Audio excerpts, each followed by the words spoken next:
Okay, so now we're going to move on to some common myths about narcissism. There's a lot of misinformation out there about narcissism, so I wanted to clear up just a few of them today.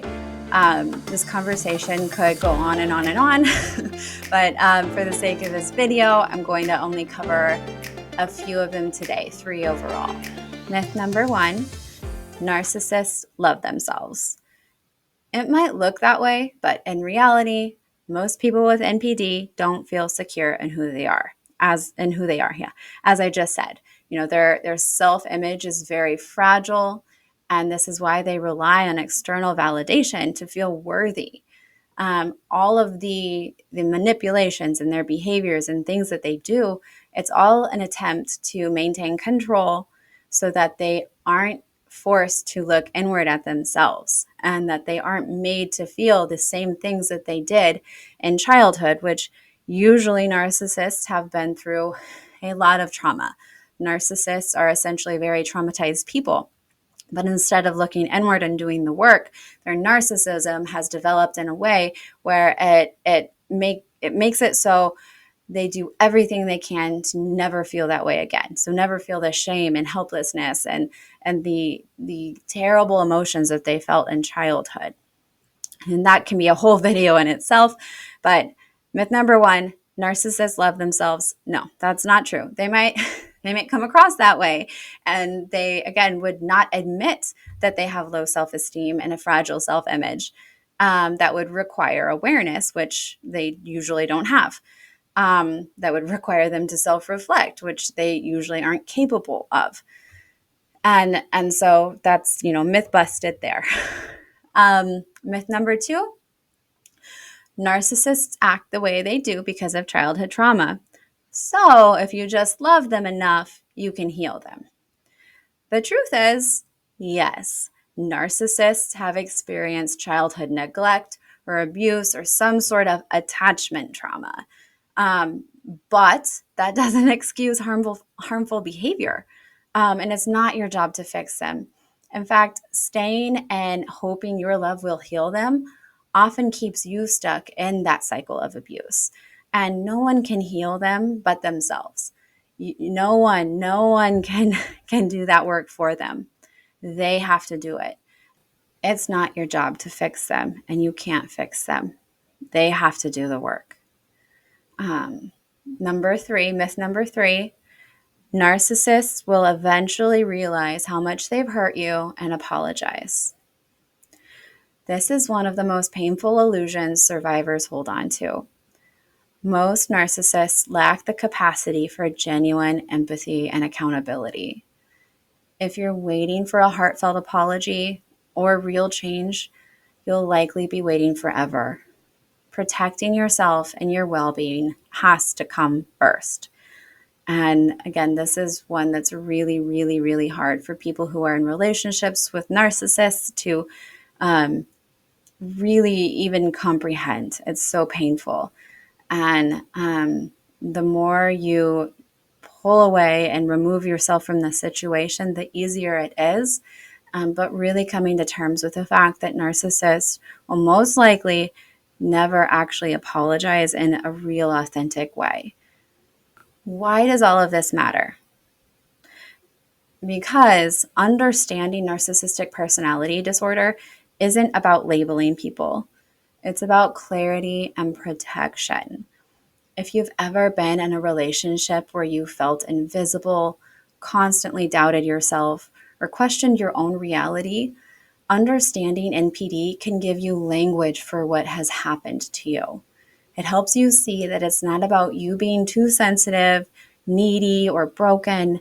It's about being caught in a dynamic with someone who struggles with empathy, accountability, and balance in relationships. In this case, the first step towards protecting yourself and beginning the healing process is understanding what's happening, is learning about narcissism, is learning about the impacts of narcissistic abuse. And that's what this series is going to be about, learning about narcissistic personality disorder and learning about the impacts it has on people who are in relationships with narcissists. This is huge.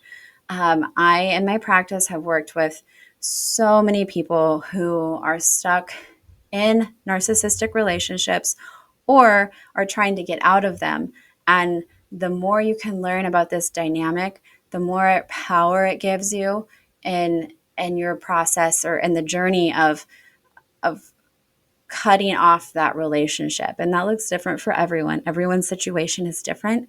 But the more you can learn, especially in the first beginning stages of figuring out if the person you're in a relationship with is a narcissist, or if your parent is a narcissist, if your boss is a narcissist, it doesn't just have to be intimate relationships, although those are the most painful, tend to be the most painful, that as well as having a parent have narcissistic personality disorder.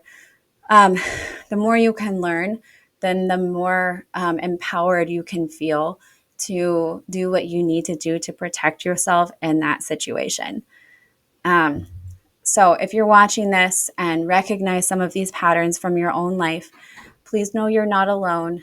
Millions of people have experienced relationships with narcissists, whether in families, friendships, workplaces, or romantic partnerships.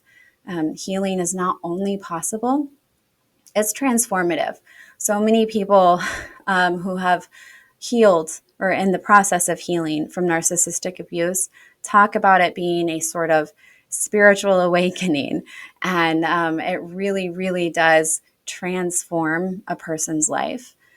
And you can learn to rebuild trust. You can regain your sense of self, and you can create healthier relationships in the future. You're not alone. That's the biggest thing I want you to take away from this video, is that you're not alone, and that there is a way to heal and move forward in a way that you never thought possible. So again, this is just the beginning of our series on narcissistic personality disorder and narcissistic abuse. And the next episode will break down the specific tactics that narcissists use, things like gaslighting and love bombing, and these words that you've probably heard but aren't really sure what they mean. So we're going to break those down so that you can recognize them and protect yourself and know how to manage situations in which these tactics may be happening. So if this video resonated with you and you want to make sure to catch the next videos coming out in this series, please subscribe, like this video, and hit the notification bell so you don't miss it. If you'd like to learn more about Pathways Counseling KC, about me and my experience working with narcissistic abuse and attachment trauma, or explore other resources through our Pathways of Growth program, you'll find links in the description below.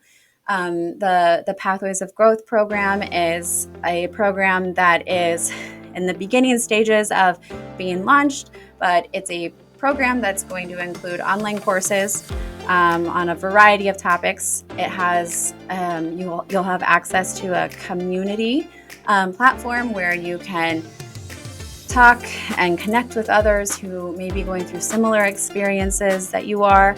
You'll also have access to guided support through professionals, and I'll be in there as well answering questions.